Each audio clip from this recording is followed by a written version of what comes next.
వచనం నుంచి మత్తయి సువార్త 27వ అధ్యాయం. మనకందరికి బాగా తెలిసినదే. యేసు అధిపతి ఎదుట నిలిచెను. అప్పుడు అధిపతి, యూదుల రాజువు నీవేనా అని ఆయన అడగగా, యేసు అతను చూచి, నీవన్నట్టేనను. ప్రధాన యాజకులను పెద్దలను ఆయన మీద నేరం మోపినప్పుడు ఆయన ప్రత్యుత్తరం ఏమీయూ ఇయ్యలేదు. కాబట్టి పిలాతు, నీ మీద వీరెన్ని నేరం మోపుచున్నారో నీవు వినలేదా అని ఆయన అడిగాను. అయితే ఆయన ఒక మాటకైనను అతనికి ఉత్తరం ఇయ్యలేదు గనుక అధిపతి మిక్కిలి ఆశ్చర్యపడెను. జనుల కోరికలను ఒక ఖైదీని పండుగలో విడుదల చేయుట అధిపతికి వాడుక. ఆ కాలమందు బరబ్బా అను ప్రసిద్ధుడైన ఒక ఖైదీ చెరసాలలో ఉండెను. కాబట్టి జనులు కూడి వచ్చినప్పుడు పిలాతు, నేను ఎవడిని విడుదల చేయవలని మీరు కోరుకొనుచున్నారు, బరబ్బానా లేక క్రీస్తనబడిన యేసునా అని వారిని అడిగాను. ఏలయనగా వారు అసూయ చేత ఆయన అప్పగించరని అతడు ఎరిగి ఉండెను. అతడు న్యాయపీఠం మీద కూర్చుండి ఉన్నప్పుడు అతని భార్య, నీవు ఆ నీతిమంతుని జోలికి పోవద్దు, ఈ ప్రొద్దు ఆయనను గురించి నేను కలలో మిక్కిలి బాధపడుతునని అతని యొద్దకు, గట్టిగా చెప్పండి, ప్రైజ్ ది లార్డ్, అదే మాట్లాడుకుందాం మనం, వర్తమానమును పంపెను. తలలు వచ్చేదాం. జీవము గల దేవా, జీవాధిపతి నాయన, ఈ రాత్రి మరొకసారి వినయముగా తలలు వంచి మేమందరం మీ యొక్క వాక్యం వద్దకు వస్తుండగా చదవబడిన వాక్యంలోంచి ఈ దినం మీరు మాకు సిద్ధపరిచిన ఆహారంతో మమ్మల్ని సంధించమని, మేము ఏ రీతిగా ఉండాలని నువ్వు జగత్తు పునాది కన్నా ముందుగా ఆశపడ్డావో అతి విధంగా మమ్మల్ని మార్చుటకు ఈ రాత్రి సమయాన్ని తీసుకోమని వేడుకుంటూ ప్రభువైన యేసు క్రీస్తుని జీవం కలిగిన నామములో స్తుతిస్తూ ప్రార్థిస్తూ వినయంగా అడిగి వేడుకుంటున్నాం. ఆమేన్. God bless you. దయచేసి అందరం కూర్చుందాం. ఒకసారి మనం చూద్దాం. మరి ప్రభు చిత్తమైతే ఈ రాత్రి ఒక అంశం నా హృదయంలో ఉన్నది. మరి ప్రభు కృప అయితే దీన్ని మనం త్వరగానే ముగించుకుందాం. మరి చాలామంది అనుకున్నట్టుగా ఇది గుడ్ ఫ్రైడే మెసేజ్ కాదు. ఏ మెసేజ్ అండి? రోజు ఏంటంటే మనం చర్చికి వెళ్ళినప్పుడు పాస్టర్ గారు ఏ మెసేజ్ చెప్తారో మనకు తెలియదు. కానీ ఇక్కడ కూడికి వచ్చినప్పుడు మీకు ప్రతి ఒక్కటి ఏం చెప్పబోతారో ముందు అక్కడ కనిపిస్తూ ఉంటుంది. ఇట్లాగే మన హృదయాల్లో ఉన్న ఆలోచనలు కూడా ప్రభు అయిన యేసుక్రీస్తుకి ముందుగానే కనిపిస్తూ ఉంటాయి. ఆమేన్. మళ్ళీ రాలేదు రాత్రి వచ్చిన వాళ్ళు ఇక్కడికి వస్తే ఆమెను చెప్పుతారు కదా. Praise the lord. ప్రతిదానికి మనం వాక్యాన్ని స్పందించాలి. మనం వాక్యాన్ని స్పందించినప్పుడే ఆ వాక్యాన్ని మనం ఒప్పుకున్నట్టు, అంగీకరించినట్టు దాని లోపల తీసుకోవటం అవుతుంది. ప్రతిదానికి దేవుని స్తుతించిన ప్రతిసారి వాళ్ళు ఆమెను చెప్పారని బైబిల్లో మనం చదువుకున్నాం రాత్రి. మరి అదే నిజమైతే దేవుడు మనకు తోడుగా ఉన్నాడు అంటే మీరేమంటారు? ఆమెనంటారా? ఆయన మనం నడిపిస్తాడు అంటే మీరేమంటారు? ఆయన మనం దీవిస్తాడంటే మీరేమంటారు? ఆయన కృప మనలో చూపించాడంటే మీరేమంటారు? ఆయన రక్తము కార్చాడంటే మీరేమంటారు? ఆ రక్తం మనల్ని కడిగిందంటే మీరేమంటారు? కడగబడ్డ రక్తం మన పాపాలను తీసేసిందంటే మీరేమంటారు? ఇంకో మాట కూడా చెప్పాలి. కోప్పడమాకండి. రాత్రి ఒక మాట చెప్తాను. ఒక చోట కూడిక జరుగుతున్నది అంటే మొదటగా వచ్చేది ఎవరు? వినబడలేదు.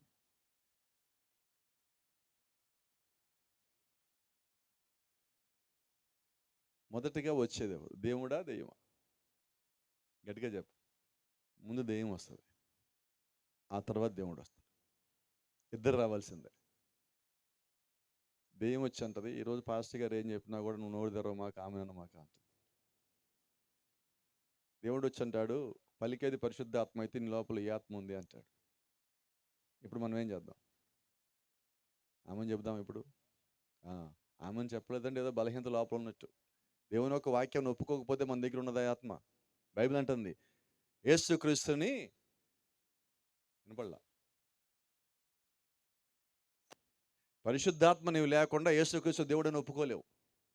అవునా? క్రీస్తుని అబద్ధికుడు అని చెప్పేది ఎవరు? అపవాది ఆత్మే. యేసుక్రీస్తుని ఒప్పుకోలేదంటే మన దగ్గర ఈ ఆత్మ ఉన్నది. అంతే కదా?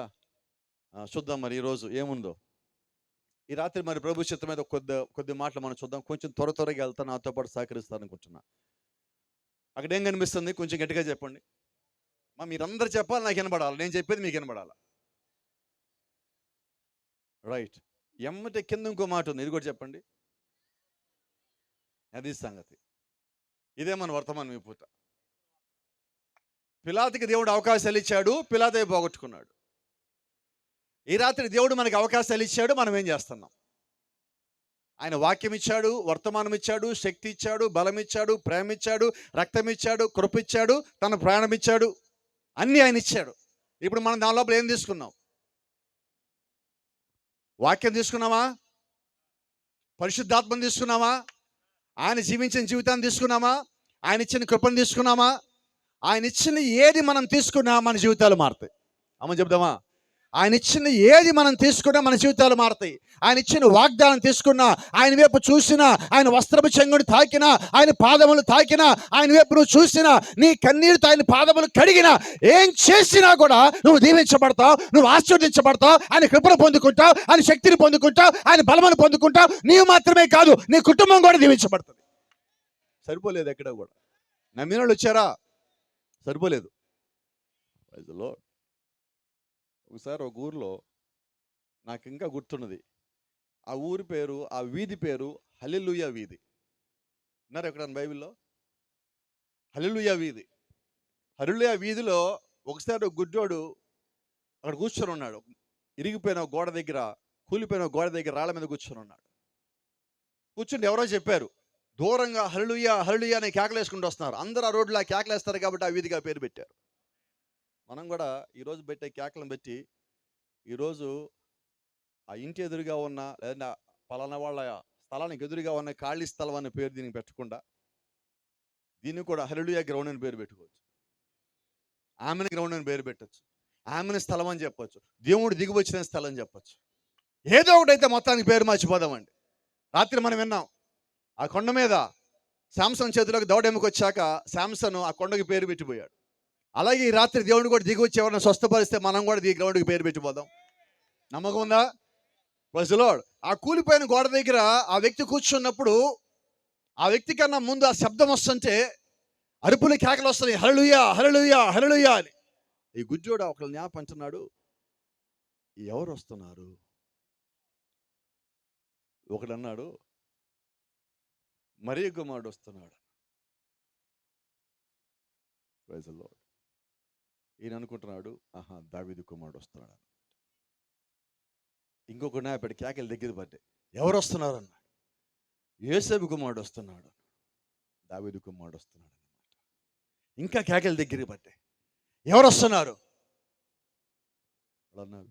నజరేతు వాడు వస్తున్నాడు. గుడ్డోడు అంటున్నాడు, దావీదు కుమారుడు వస్తున్నాడు అన్నమాట. ఈరోజు భూమి మీద చాలా మందికి తెలియదు దావీదు కుమారుడు అంటే ఎవరో. మొదటి రాకడలో ఆయన పేరు మెస్సయ్య. రెండవ రాకడలో ఆయన మనిషి కుమారుడు, దేవుని కుమారుడు. మూడవ రాకడలో ఆయన వచ్చే దావీదు కుమారుడు. మొదటి రాకడలో ఆ గుడ్డోడు ఏమంటున్నాడు అంటే, కళ్ళున్నోళ్ళు ఆయన ఎవరో గుర్తుపట్టలేదు, కానీ కళ్ళు లేనోడు మూడో రాకడలో ఆయన ఎలాగొస్తాడో గుర్తుపట్టగలిగాడు. ఎంత ప్రత్యక్షత నా గుడ్డోడికి? అర్థమైనదా? వర్తమానం అంటే అది, మర్మం అంటే అది. అంటే ఆ రాకడ వరకు ఈయనే రావాలా, ఆయనే వస్తున్నాడు. ఇప్పుడు ఆయన వస్తున్నాడు కాబట్టి ఈయన ఏం చేశారంటే అందరికన్నా ముందే నుంచున్నాడు.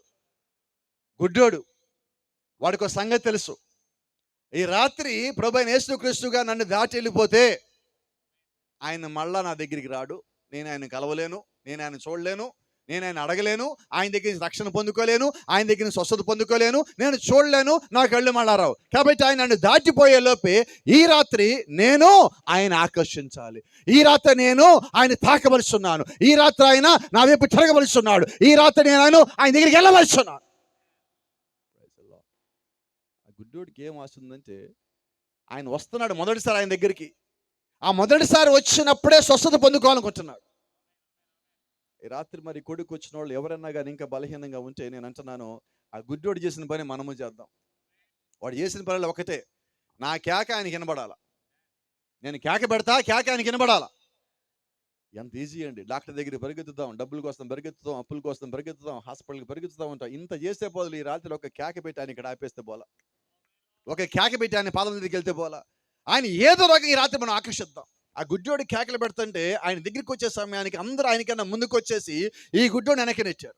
మీకు తెలుసో లేదో, వెనక్కి నెట్టాడు కదా, తోసేస్తాడు కదా, నన్ను పడేస్తాడు కదా, నా ముందు ఆయన వెళ్ళిపోతాడు కదా, ఇక నా జీవితం అయిపోయింది అనుకోలా. ఆ వెనకాల నుంచి ముందున్న వాడికన్నా గట్టిగా వాడు కేకలు పెడతా ఉన్నాడు. ఎందుకంటే నా కేక ఆయన చెవిలో పడాలా. ఆ గుడ్డోడికి ఇంకోటి ఉండదు, వాడు కోరికలతో కేకలు పెట్టటల్లా అవసరంతో కేకలు పెడతా ఉన్నాడు. ఈ రాత్రి నీకు కూడా సంగతి చెప్తా, నా దేవుడు కోరికలు తీర్చే దేవుడు కాదు, అవసరం తీర్చే దేవుడు అయి ఉన్నాడు. నీకు ఏ అవసరం ఉన్నదో ఈ రాత్రి ఆయన అడుగు.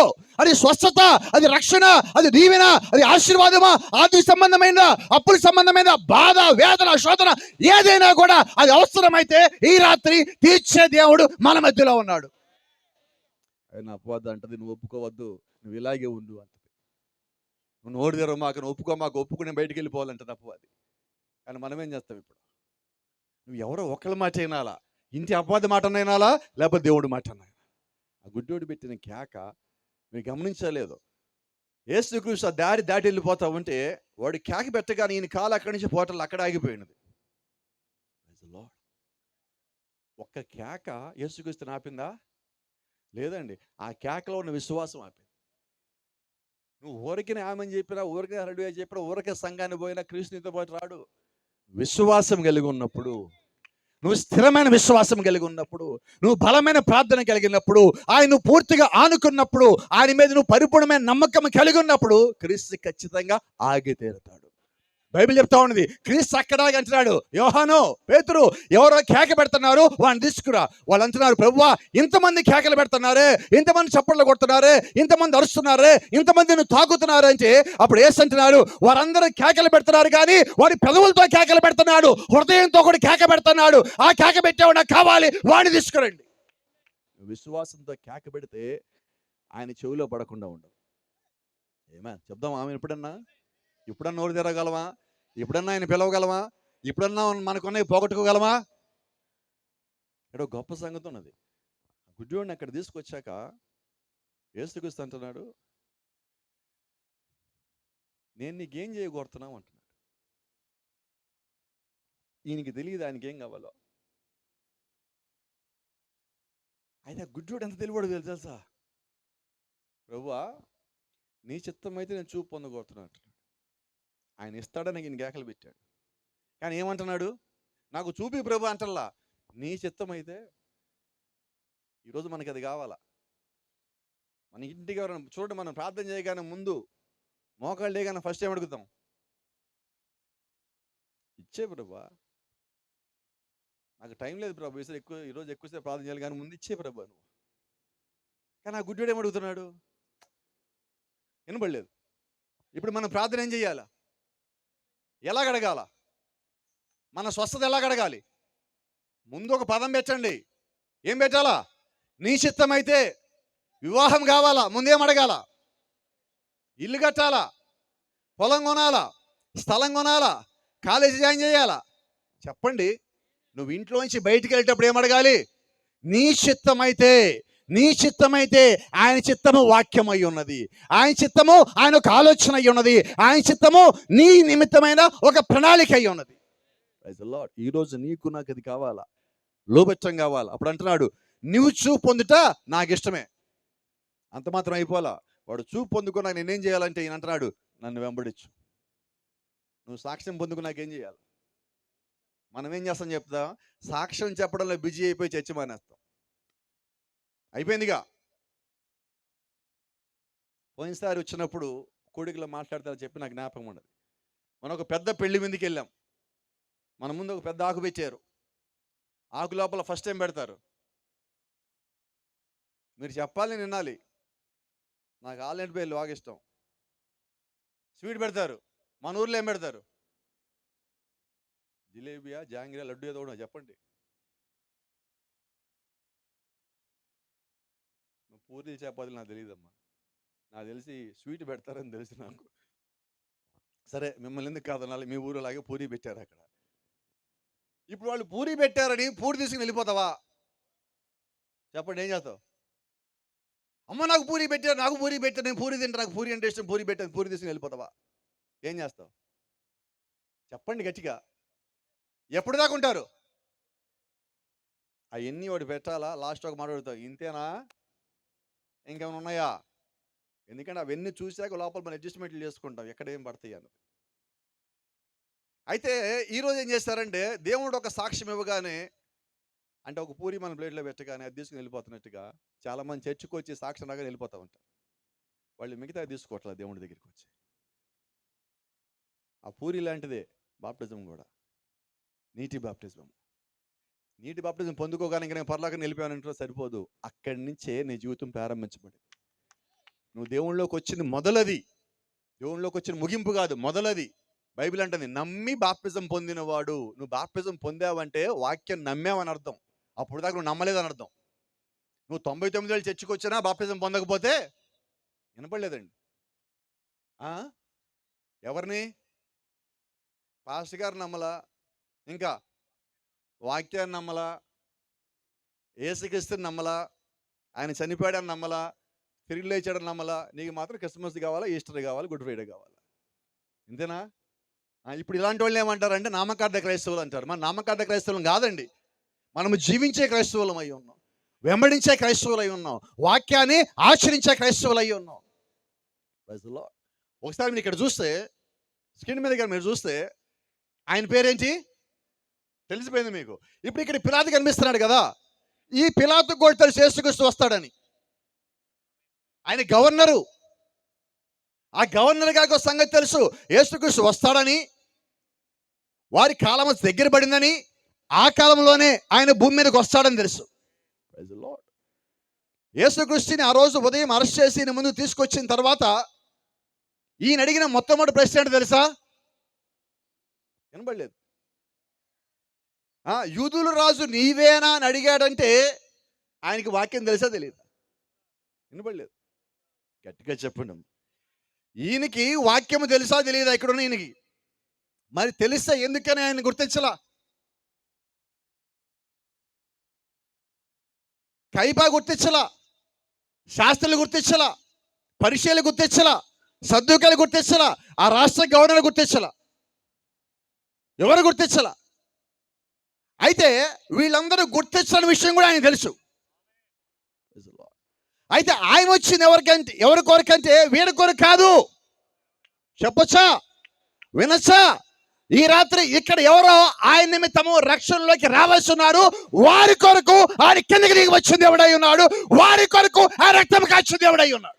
ఆయన ఆలోచనలో ముందుగా ఎవరైతే ఉన్నారో వారి కొరకే వచ్చారు, కానీ ఆయన గుర్తింపు కొరకు రాలా, పేరు కొరకు రాలా, సంపాదన కొరకు రాలా. నీవు నేను జాలి పడతామని రాలా. ఆయన రక్తం చూపించి మీ కొరకు ఇంత పెద్ద దెబ్బలు తిన్నా నేను, నా మాట నమ్మండి అని ఆయన చెప్పటల్లా. ఆయన అంటున్నాడు ఒకటే, నేనే మార్గము, నేనే జీవము, నేనే సత్యము, నేనే పునరుత్థానము. అంత మాత్రమే చెప్పాలని ఇంకో మాట చెప్తున్నాడు.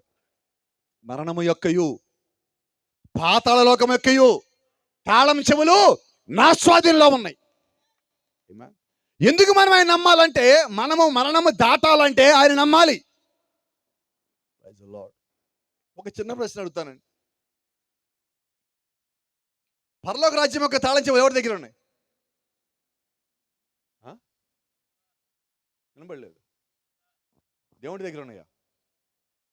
బైబిల్ చదవట్లేదు అయితే. ఎవరి దగ్గర?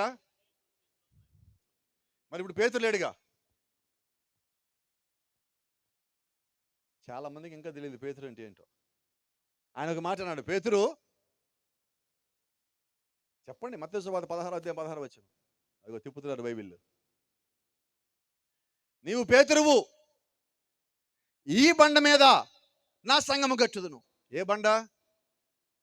పేతురు అని పేరుకి రాయి అని అర్థం. ఆయన రాయి మీద కట్టాల, బండ మీద కడతానన్న. బండ అంటే ఎవరు? క్రీస్తు. ఇప్పుడు సంఘం ఎవరి మీద కడుతున్నాడు? క్రీస్తు మీద. ఏంటి క్రీస్తు అంటే? బండ అంటే అక్కడ అర్థము ప్రత్యక్షత అని. ఏమేన్? ఇప్పుడు ఆ సంఘాన్ని ఎక్కడ కడుతున్నాడు? ప్రత్యక్షత మీద. ఏం ప్రత్యక్షత? దేవుడు ఒక్కడనే ప్రత్యక్షత మీద. ఇప్పుడు సంఘము చాలా జాగ్రత్త. ఆయన ఒక మాట అన్నాడు, I will build my church on this rock. నేను నా సంఘమును ఈ బండ మీద కట్టుదును. ఒక మాట. ఎవరు సంఘం కడుతున్నారు? సంఘం ఎవరిది? ఎవరు కడుతున్నారు? సంఘంలో ఎవరున్నారు? సంఘం కొరకు రక్తం కాచేది ఎవరు? సంఘానికి మూలరాయి ఎవరు? పునాదిరాయి ఎవరు? తలరాయి ఎవరు? మధ్యలో ఉన్నది ఎవరు? ముగింపు ఎవరు? అన్నీ ఆయన. మరి మీరెవరు? నేనెవరు?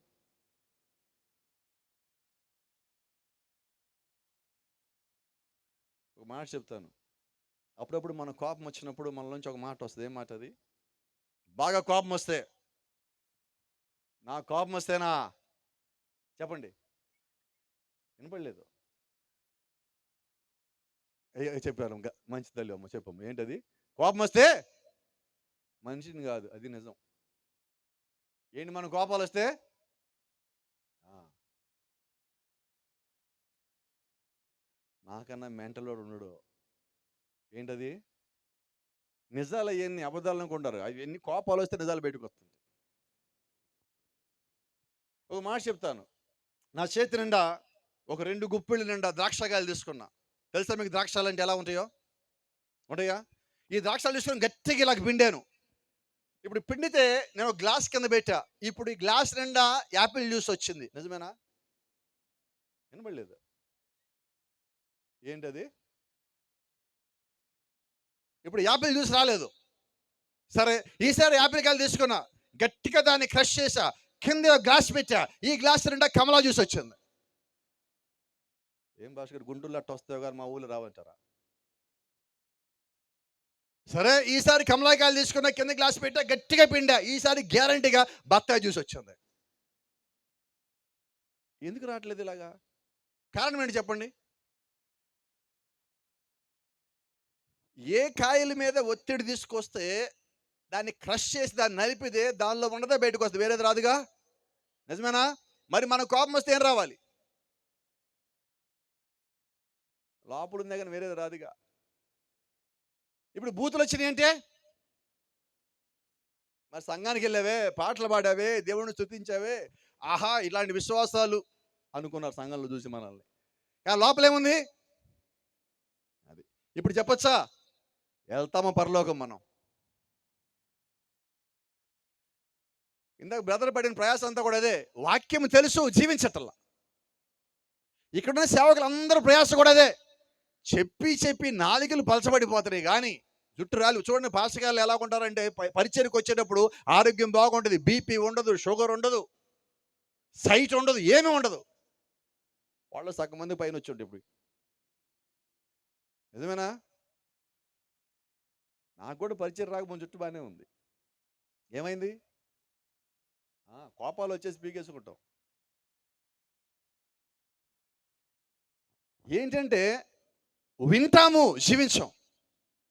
అది మన సమస్య.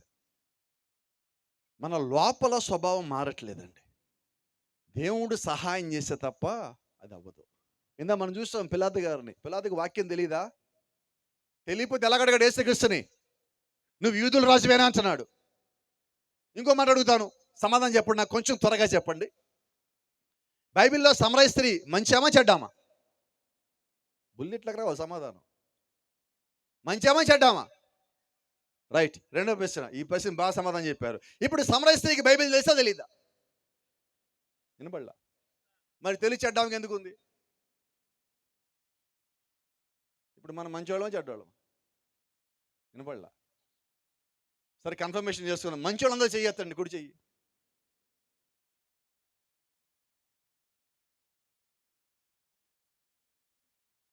మంచోళ్ళు అందరూ ఎత్తండి అన్న. సరే, చెడ్డోళ్ళు ఎత్తండి. మన మధ్యలో ఏసు కూర్చున్నాడు, జాగ్రత్త, నిజంగా తెత్తాలి మీ చేతిలో. చెప్పడం మన సమస్య కూడా ఇదే. ఎంత వింత విషయం చెప్పనా, మనం చెడ్డోళ్ళమో మంచోళ్ళో కూడా మనకు తెలియట్లేదు రాత్రి. ఇంకా ఇప్పుడు ఇలా మాట్లాడుకుందాం. పరలోక రాజ్యానికి మంచోళ్ళు వెళ్తారా, చెడ్డోళ్ళు వెళ్తారా? మనం ఎవరు? వినపడలేదండి. వెళ్తాం మరి పైకి. ఇక రహస్యం ఏంటంటే, మీరు మంచోళ్ళు కాదు. అమ్మయ్య, క్లారిటీ వచ్చింది బాస్టర్ గారు. చెడ్డోళ్ళు కూడా కాదు, పోయింది క్లారిటీ. సమస్య ఏంటి? మనం మంచోళ్ళం ఎప్పుడు? ఆదివారం మాత్రం. ఎందుకంటే చర్చికి ఎప్పుడు వెళ్తాం? వినపడలేదే? కొంచెం గట్టిగా చెప్పండి సార్. ఆదివారం చర్చిలోకి వచ్చాక మన భాష ఎలాగ ఉంటుంది? అయ్యా ప్రవీణ్ చెబుతున్నాడు. ఒకసారి నేను ఒక సిస్టర్కి ఫోన్ చేశా. నేను ఇంకా అప్పటికి దేవుడి దగ్గరికి రాలేదన్నమాట. గుంటూరుకి వచ్చి నాకు ఫోన్ చేయండి, హైదరాబాద్ నుంచి వచ్చా గుంటూరుకి. ఆమె భాష నాకు తెలిసి ఎలాగుంటుందో. ఫోన్ చేశాను, ఆ రోజు ఆదివారం నాకు సెలవు అందుకని వచ్చాను. ఆమె ఫోన్ తీసింది. సహోదరుడా, నీవు ఎచ్చటను ఉన్నావంటుంది. నేను ఫోన్ పెట్టాము, ఎవరికి రాంగ్ నెంబర్ పోయినట్టుంది అనుకున్నా.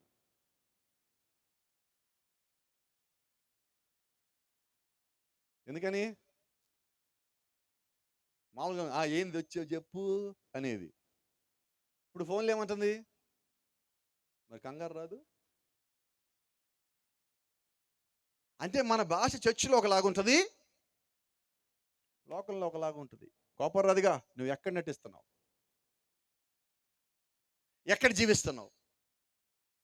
కరెక్ట్గా కానీ తీసుకుంటే మనం చర్చలు నటిస్తున్నాం, బయట జీవిస్తున్నాం. దేవుడు అడుగుతున్నాడు, నువ్వు నటించొద్దు, జీవించు అంటున్నాడు. నువ్వు ఆదివారం ఎలాగ ఉన్నావో సోమవారం శనివారం నాకు బయట కూడా అలాగే ఉండు. మనం ఉండలేకపోతున్నామే. దేవుడికి కావాల్సింది నువ్వు వాక్యానుసారంగా జీవించటం. నువ్వు ఎంత విన్నావో అంత జీవించు. దేవుడికి దగ్గరగా రా, యథార్థంగా ఉండు. ఆయన ఏం సెలవిచ్చాడో దాన్నే నమ్ము, దాని ప్రకారంగా జీవించు. నువ్వు అలాగున్నప్పుడు నీలో చెడ్డవి ఉంటాయా?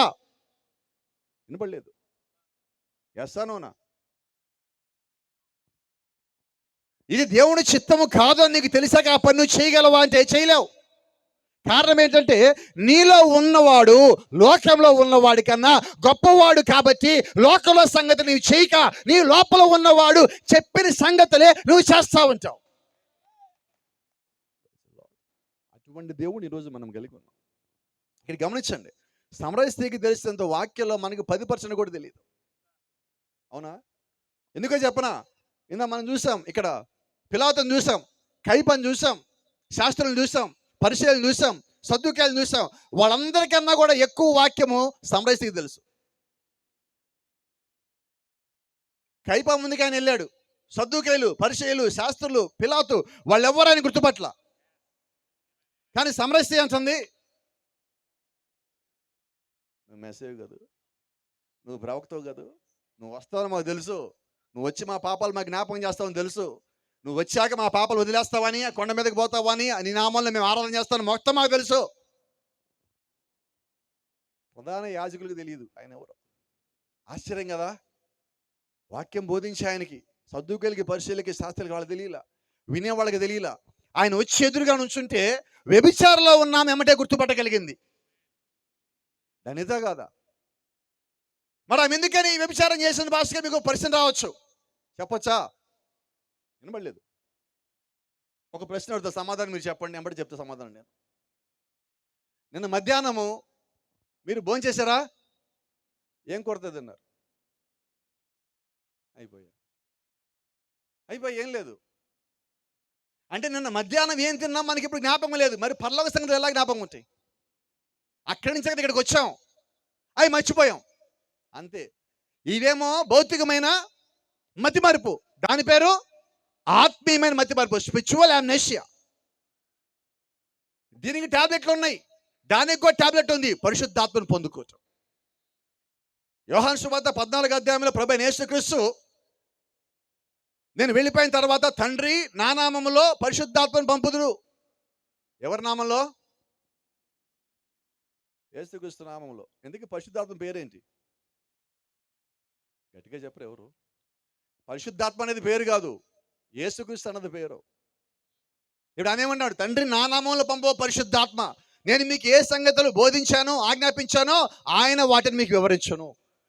మనం మర్చిపోయాం, ఆయన వచ్చి వాటిని జ్ఞాపకం చేయాలా. జ్ఞాపకం చేయటం కొరకు దేవుడు మనకిచ్చిందే పరిశుద్ధాత్మ. ఏమా ఈరోజు మనం చూస్తున్నాం, కోప్పడి మాకండి ఇలా అంటున్నారండి, దయచేసి ఎవరు ఒకవేళ అలాంటి వాళ్ళు ఇక్కడిగా ఉంటే. కొన్నిసార్లు మనం కొంచెం చర్చిలకు వెళ్ళినప్పుడు గట్టిగా అరిచి చప్పట్లు కొట్టి కేకలు పెట్టి ఊగిపోతూ ఉంటారు. అప్పుడు వాళ్ళని చూసి పక్కన వాళ్ళు ఏమంటారు? వినపడలేదు, వచ్చేసింది వచ్చేసింది వచ్చేసింది పరిశుద్ధాత్మ వచ్చేసిందంట. మంచిది, నేను దాన్ని అబ్జెక్ట్ చేయటంలా. పరిశుద్ధాత్మ వస్తాడు. అయితే ఆయన వచ్చిన తర్వాత ఆ కాసేపు ఆయన కుదిపేసి పడేసి వెళ్ళిపోడు. ఆ తర్వాత నీ జీవితం మొత్తం సంపూర్ణంగా పరిశుద్ధాత్మ నాయకత్వం కింద నడుస్తుంది. అది పరిశుద్ధాత్మ రావటం అంటే, పొందుకోవటం అంటే. ఈరోజు మనకు కావాల్సింది అది. సమరయ స్త్రీ వ్యభిచారంలో ఉన్నది, 5 భర్తలు ఉన్నారు, అంతా నిజమే. అయితే యేసుక్రీస్తు ఒక్కసారి మాట్లాడక ఆమె జీవితం సంపూర్ణంగా మార్చబడింది. ఇక మళ్ళా పాపం చేయాల. ఆ కొండ అనే పాత జీవితం అక్కడే పగలగొట్టి వెళ్ళిపోయింది. నాకు ఈ జీవితం వద్దు, ఈ విషయాలు వద్దు. కోప్పడకపోతే అర్థం కావడం కోసం ఈ మాట చెప్తున్నా. ఇప్పుడు ఆమె ఆ బిజినెస్ మానేసి కొత్త బిజినెస్ బిగిన్ చేసింది. ఆమె ఎవరితో పాపం చేసిందో వాడి దగ్గరికి పోయింది. నువ్వు నేను పాపం చేశాం కదా, నేను నా పాపం ఆయన దగ్గరికి అడిగేసుకున్నా, నువ్వు కూడా రా దేవుడి దగ్గరికి. ఈరోజు మనం ఏ విషయాల్లో ఇతరులతో కలిసి పాపం చేశామో, ఏ విషయమైనా, అది వ్యభిచారం గురించి అంటలా, ఏ విషయమైనా నువ్వు తప్పు మాట్లాడావో, అబద్ధం మాట్లాడావో, దొంగతనమో, ఏదైతే నువ్వు తప్పు చేసినావు ఇతరులతో కలిసి, నువ్వు దేవుళ్ళలోకి వచ్చినప్పుడు వాళ్ళని కూడా తీసుకొచ్చే బాధ్యత నీదే. చెప్దాం ఆమెను. ఇష్టం లేకపోయినా చెప్పాలి ఇలాంటి వాటికి ఆమెను. ఎందుకంటే ఇది మనం చేయవలసి ఉన్నామండి. ఇది మన పాపాలు కడుక్కోవడానికి దేవుడు ఏర్పరిచిన ఒక మార్గం. ఈ మార్గంలో మన పాపాలు తీసేసుకోవచ్చు. కొంచెం ముందుకెళ్దాం. ఆయన అంటున్నాడు, యూదుల రాజు నువ్వేనా అంటే యేసుకు చెప్పే సమాధానం జ్ఞాపకం ఉన్నదా? అవునన్నాడా కాదన్నాడా? అవునన్నాడా కాదన్నాడా?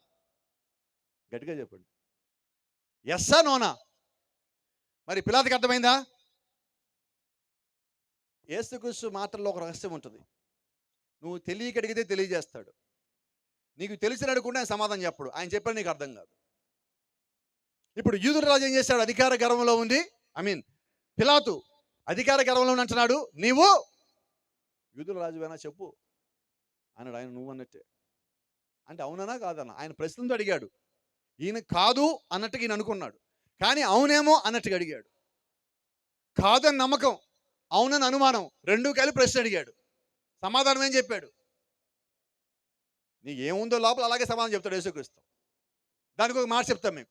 ఎప్పుడైనా మీ చర్చిలోకి వచ్చినప్పుడు ఒక పచ్చ కళ్ళద్దాలు పెట్టుకొని చర్చిలోకి రండి. పచ్చ కళ్ళద్దాలు. సంఘస్థులందరూ ఎలా కనిపిస్తారు మీకు? ఎందుకని? సరే బయటికి వెళ్ళి పచ్చది తీసేసి ఎర్రది పెట్టుకొడదాం. ఇప్పుడు పిలాతు ఎలాగ ఉన్నాడు? లోకమనే కళ్ళద్దాలు పెట్టుకుని యేసుక్రీస్తుని చూస్తాడు, ఎలా కనిపిస్తాడు? ఇప్పుడు నువ్వు కూడా అంతే.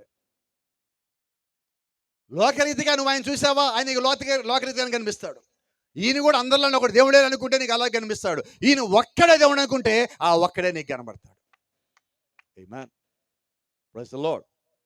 నా కుటుంబంలో కూడా హిందూ కుటుంబం నుంచి బ్రాహ్మణ కుటుంబం నుంచి బయటకు వచ్చినప్పుడు నా బంధువులు స్నేహితులు మొత్తం ఇలాగే కూర్చోబెట్టి, కుటుంబస్తులందరూ కూర్చోబెట్టి ఒక ప్రశ్న అడిగారు, నువ్వెందుకు ఆ మాలా మాదిగల దేవుడిని నమ్ముకున్నావు? మా ఇంట్లో అడిగింది చెప్పాలి కదా సాక్ష్యం అంటే. ఎందుకు నమ్మావు? మన దగ్గర లేంటేంటి, అక్కడ ఉండదేంటి? నేను ఒక మాట చెప్పిన, నాకు తెలిసిన సమాధానం అప్పటికి. ఆయన సమాధి ఖాళీగా ఉంది. వాళ్ళు అడిగారు, ఆయన సమాధి ఖాళీగా ఉంటే నువ్వెందుకు మారావు చెప్పరాదు మాకు. అందుకే మారా నేను కూడా. బైబిల్ ఒక మాట ఉంది, క్రీస్తు యేసును లేపిన వాని ఆత్మ మీలోప నివసించిన ఎడలా. వినబడలేదు? నువ్వు కూడా బైక్ లేస్తావు. ఆయన సమాధి ఖాళీ అయితే నేను ఆయన నమ్మితే నా సమాధి కూడా ఖాళీ అవుతుంది. అందుకే నేను నమ్మున్నా. Praise the lord. అంటే నేను ఎందుకు క్రైస్తవుడిగా మారానో నాకు ఒక క్లారిటీ ఉన్నది. ఇప్పుడు అడగను ఒక ప్రశ్న, మీకుందా క్లారిటీ అంట? కొంతమంది చర్చికి ఎందుకు వెళ్తున్నామంటే పాటలు పాడటానికి వెళ్తున్నాను పాస్టర్ గారు. ఒక చర్చిలో పాటలు పాడటానికి వెళ్ళిపోతే ఇంకో చర్చికి వెళ్ళిపోతారు, చర్చిలు మార్చేస్తారు. చర్చికి ఎందుకు వెళ్తున్నావు? వినపడలేదు? నా క్లారిటీ ఉంది, నీ క్లారిటీ ఉందా అంటున్నా. అమెరికా దేశంలో ఒకసారి ఒక పిచ్చోడు రోడ్డు మీద వెళ్తున్నాడు. వాడి మెడలో ఒక బోర్డు ఉంది. ఏం బోర్డు తెలుసా? నేను క్రీస్తు కొరకు పిచ్చోడు అని రాసింది. అందరూ వాడిని చూసి నవ్వుతా ఉన్నారు, ఏ చూడు పిచ్చోడు పిచ్చోడు పిచ్చోడు అని. అది పిచ్చోడు కాదు అసలుకి. వెనకాల ఇంకో బోర్డు ఉంది. వాడందరం దాటి వెళ్ళిపోతాడు, వెనకాల ఒక బోర్డు ఏముందంటే, మరి నువ్వు ఎవరి కోసం పిచ్చోడు ఇవన్నీ ఉంది. వాడు క్రీస్తు కోసం పిచ్చోడు క్లారిటీ ఉంది, మరి నువ్వు ఎవరి కోసం పిచ్చోడివి? మనకి క్లారిటీ లేదు. చెప్పొచ్చా? అడుగుతాను ఒక ప్రశ్న, సమాధానం చెప్పండి, అవునో కాదో. చిన్నప్పుడు 5వ క్లాస్లోనో 6వ క్లాస్లోనో మనమందరము స్కూళ్ళల్లో హై స్కూల్కి రాగానే టీచర్ నిలబెట్టి మన పేరుని అడిగిన తర్వాత మనలో ఒక ప్రశ్న అడిగేవాళ్ళు. ఏం ప్రశ్న అది? పెద్దయ్యాక ఏం చెప్పాం? అందరూ ఐఏఎస్లు ఐపీఎస్లు ఎవడు కాలేదు. కొంచెం అన్నా తక్కువ చెప్పాం మనం. ఒక గవర్నమెంట్ ఎంప్లాయీ అవ్వాలి, క్లర్క్ అవ్వాలి, ఒక సైకిల్ షాప్ పెట్టుకుంటా, మెకానిక్ షాప్ పెట్టుకుంటే ఎవడు చెప్పలేదే. ఏం చెప్పాం? ఐఏఎస్, ఓ మార్కులో పోతే ఐపీఎస్, అంతే తప్పితే. సరే, ఇంతకీ ఏమయ్యాం ఇప్పుడు? వినపడలేదు. అమ్మా, ఎంతమంది చిన్నప్పుడు ఏమని అనుకున్నారో అదే అయ్యారో ఒకసారి చెయ్యొచ్చు నాకు చెప్పండి. మేము అది అనుకున్నది అయ్యామండి. ఏమనుకున్నాం, ఏమయ్యాం చెప్పనా? 6వ క్లాస్ నుంచి 10వ క్లాస్ దాకా ఒకటి ఉంటుంది అవ్వాలని. ఇంటర్మీడియట్కి వచ్చాక ఇంకోటి అవ్వాలి, డిగ్రీకి వచ్చాక ఇంకో అవ్వాలి. డిగ్రీ అయ్యాక ఒకటి అర్థమవుతుంది. ఏమి కాదు కానీ ఏదైతే అది కానీ అని దానికి వస్తాం మనం. కానీ నేనేమంటా అంటే, నువ్వు క్రైస్తవంలోకి అలా రావద్దు. నువ్వు పరలోకం వెళ్ళాలి అనుకోవాలి, వెళ్ళి తీరాలి. నువ్వు క్రీస్తుని చేరాలి అనుకోవాలి, చేరుకొని తీరాలి. దానికి ఆప్షన్ లేవు, ఇంకో దారి లేదు. నిశ్చయంగా నీవు దేవుని యొక్క రాజ్యము చేరవలసి ఉన్నావు. Without any doubt you should be there in the heaven. సందేహం అన్నది లేకుండా నువ్వు పరలోక రాజ్యంలో ఉండవలసి ఉన్నావు. ఆమేన్. దేవుని సమయానికి దేవుడు నీకొచ్చి తెలియజేసేదే ఆ గడియ వర్తమానం. సమరయ స్త్రీకి వచ్చి ఆయన తెలియజేసింది ఆ గడియ వర్తమానం. ఇదిగో ఆయనే మెస్సయ్య అనేది గుర్తించాలి, అది అప్పుడు వర్తమానం. మరి ఇక్కడ పిలాతుకి కనిపించింది ఇదే వర్తమానం. ఆయన యూదుల రాజు, అది వాళ్ళ వర్తమానం. వాళ్ళు దాన్ని గ్రహించాలి. అయితే వాళ్ళు గుర్తించే స్థితిలో లేరు. కారణం ఏంటి తెలుసా? వారి లోపల ఒకటి ఉన్నది, అక్కడ ఉన్న ప్రజల్లో ఒకటి ఉన్నది. దాని పేరు వినపడలా, గట్టిగా చెప్పండి. కొంచెం స్వరం కొద్దిగా పెంచండి, మంచిది. ఒక మాట అడుగుతాను, కోపడకుండా చెప్పండి, ఆ సమాధానం ధైర్యంగా చెప్పండి. ఇక్కడ కూర్చున్న వాళ్ళలో నాకు చిన్నప్పటి నుంచి ఇప్పుడు దాకా అసూయ లేదు, భాషగా చేయొద్దండి. చేతులు తేలేదు అనుకుంటే ఇప్పుడు ఎవరు వినపడలేదు. ఉందా లేదా? సరే, చిన్నప్పటి నుంచి అంటే కష్టం, కానీ లాస్ట్ 10 ఏళ్లలో మాకు అసూయ రాలేదు భాస్కర్ అన్నోళ్ళు లేదా? పోనీ 10 ఏళ్ళు తీసేద్దాం, ఈ సంవత్సరం జనవరి 1 నుంచి ఉందా లేదా? ఉంది. మరి అసూయ చేత వాళ్ళు ఆ రోజు ఏం చేశారు? కేకలేస్తారు సిలువేమని. దేని చేత? ఇప్పుడు అసూయ ఉంటే దేవుడు మన దగ్గరికి వస్తాడా, మనం దోసేస్తామా? చెప్పండి త్వరగా. అంటే అసూయ ఉండొచ్చా? ఇప్పుడు మీకు బాధ కలిగించే ఒక మాట చెప్తా. 7 దెయ్యాలు ఉన్నాయి, దానిలో మొదటి దెయ్యం పేరు అసూయ. ఇప్పుడు బాధ ఏంటి? మన దగ్గర అసూయ ఉందంటే అర్థం ఏంటి? వినబడలా? అదే కొద్ది కోపడం అక్కడ నా మీద, పక్కన ఉన్న సహోదరులు.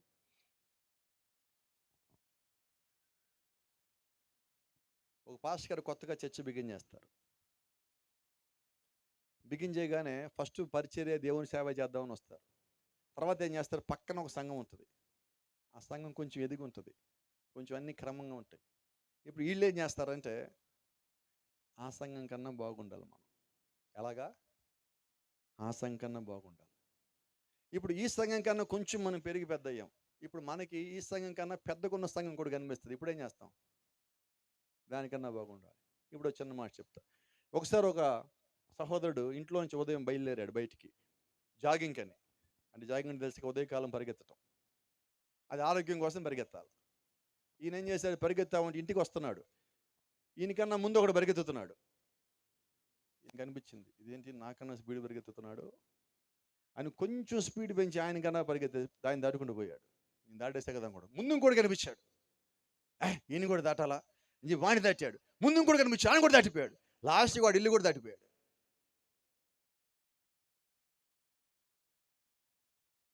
అసలు జాగింగ్కి వెళ్ళింది దేనికి? పరిచయకు వచ్చింది దేనికి?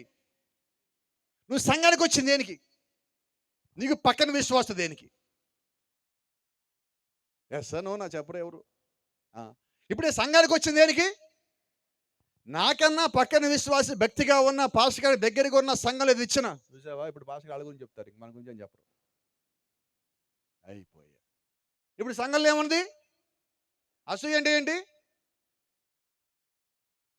అది సంగతి. ఇప్పుడు చెప్పనా,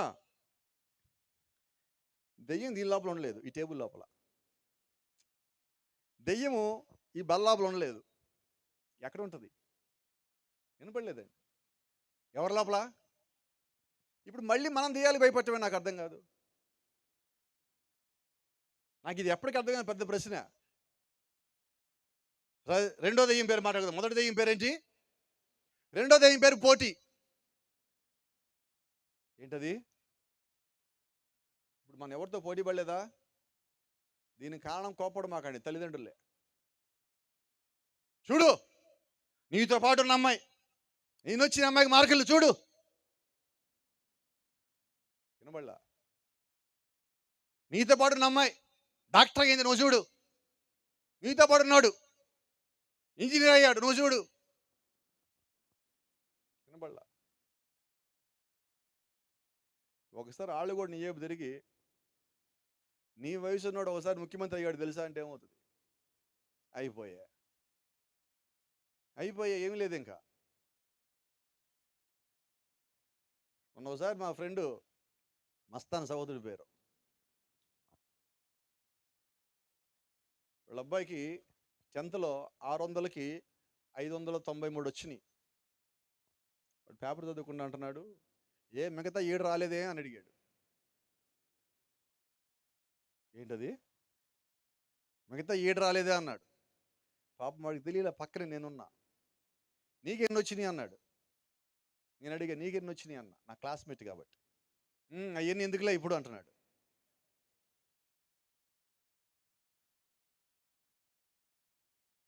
నేను అందుకే అంట, పక్కనోడితో నీకు అనవసరం. చర్చికి వచ్చా పక్కన పరిచయతో మనకు అనవసరం.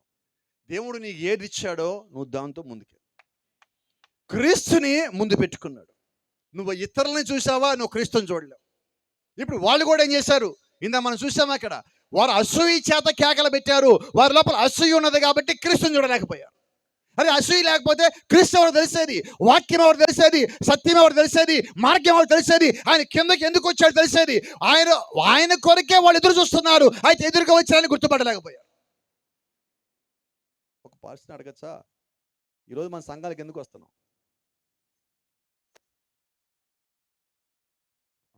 నవంబర్ 25 మనందరూ ఒక నిర్ణయం తీసుకుంటాం. ఏంటది?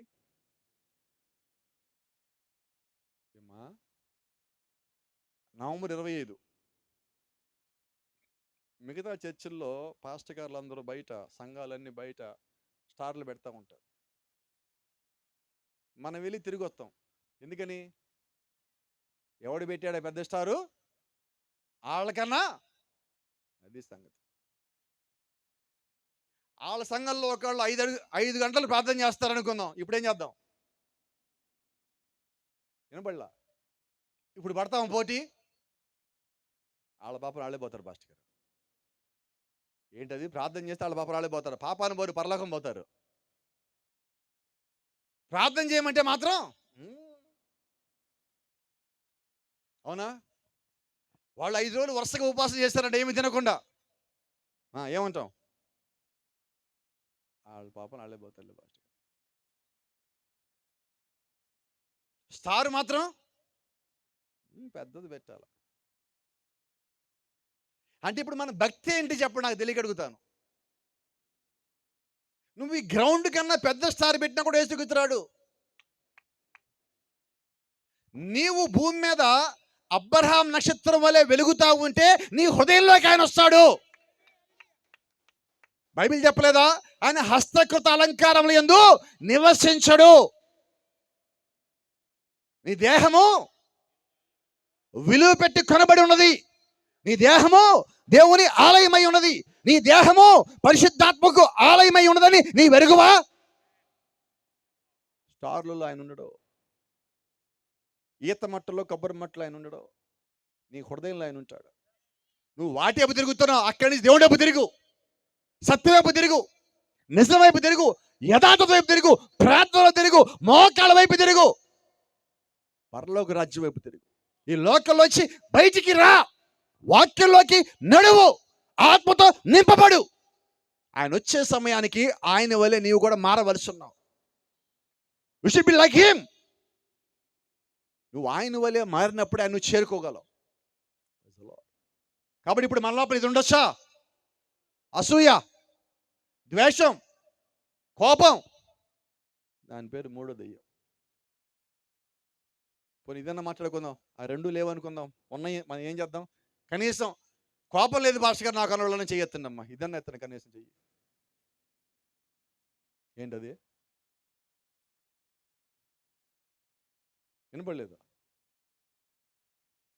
ఒకసారి మీ దగ్గరలోనే రాజమండ్రి దగ్గరలో ఒక పాస్టర్ గారు ఉన్నాడు. కోపం వచ్చేసింది ఆయనకి. అపోస్తలుడైన పౌలు వస్తారన్నాడు. నేను మీ వద్దకి బెత్తంతో రావాలనుకుంటున్నారా అన్నాడు. ఈయన మాట చదివాడు రాత్రి, శనివారం రాత్రి. పొద్దున్న బెత్తం తీసుకొని చర్చికి వచ్చాడు. అందరు చేతులు చెప్పి అందరిని కొట్టేశాడు. మరి వయసు పెద్ద, ఆయన అనుభవం కూడా పెద్దది.